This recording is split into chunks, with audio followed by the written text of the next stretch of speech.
I am Tiara Bentley, and I am here to talk about some workplace stress and being happy. I work here for Acme Widget, and we are doing a wellness initiative on all the different types of work-related stressors.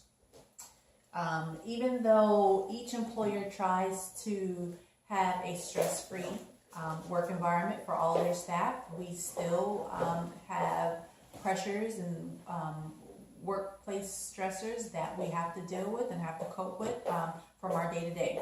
So I will start off by talking about two videos that I went over, that I reviewed. One of the videos is called How to Be Happy and the Secrets of Happiness.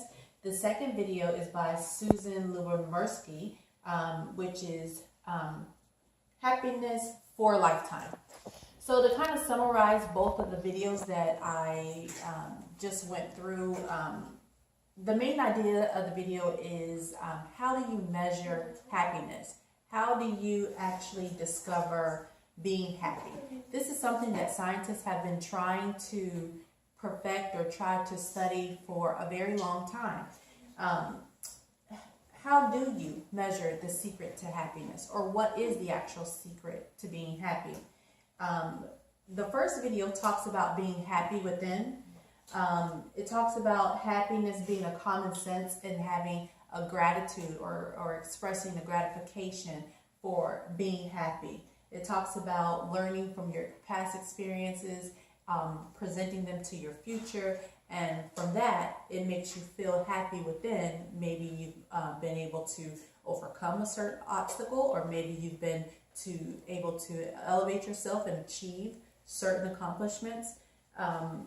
There also talks about a spiritual connection, which is a higher power, which a lot of us have spiritual connections, whether we pray or whatever spiritual force you choose to believe in, that gives you a peace or a wellness or a happiness within, that gives you an abundance and appreciation for life. The first video, Secrets to Happiness, again, overall talks about being optimistic for the future. In the second video that Susan Lubomirsky, Happiness of a Lifetime, in her video, she talks about more of measuring happiness through emotions. This video, second video, in my opinion, was more scientific, because it actually has some detail and some scientific evidence where they were able to conduct a study where students had to participate in the study, and part of the study was they had to perform 5 acts of kindness. Through the children's or through the students'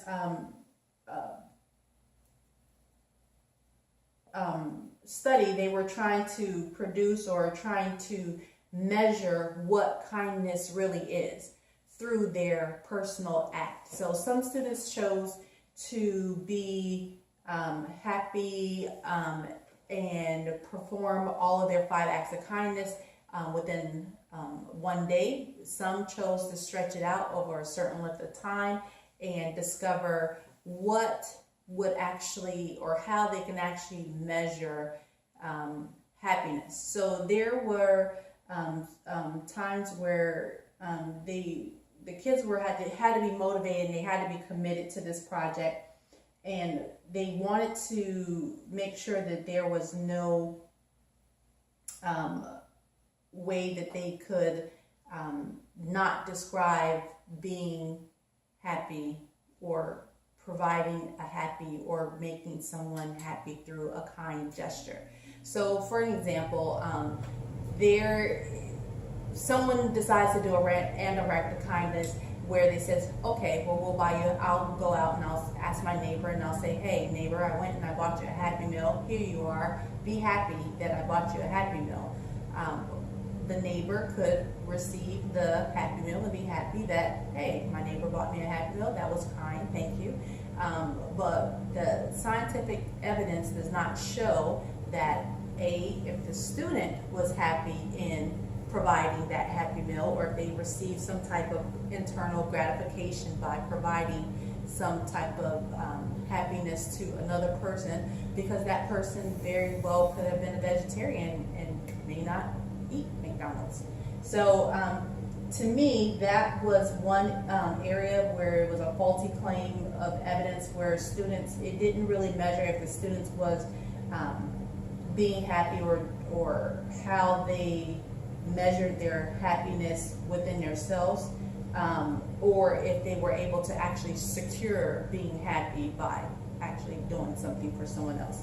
So that was pretty much a summary of both of those videos. Next, I'll just talk about workplace stress.